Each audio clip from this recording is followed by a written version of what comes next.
तो चलें आज बनाते हैं हम शवारमा। बाज़ार से हज़ार दफ़ा बेहतर है घर में बनाना। एक तो अनहाइजीनिक होता है बाहर का खाना, घर में साफ़ सुथरा और सस्ते में आप बना सकते हैं।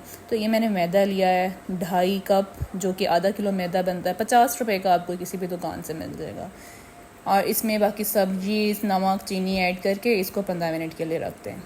15 मिनट के बाद इसको दोबारा इसमें 2 चम्मच भर के ऑयल के डालें और इसको थोड़ा सा गूंद लें।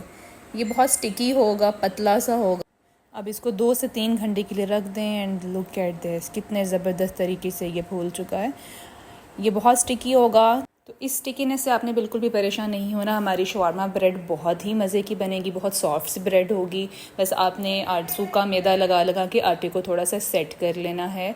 और अब देखें कि एक एक करके मैंने इसे पेड़े कर लिए हैं। इस 500 ग्राम आटे से तो टोटल 8 शवारमे बनेंगे, तो ये हमारे 8 पेड़े रेडी हैं।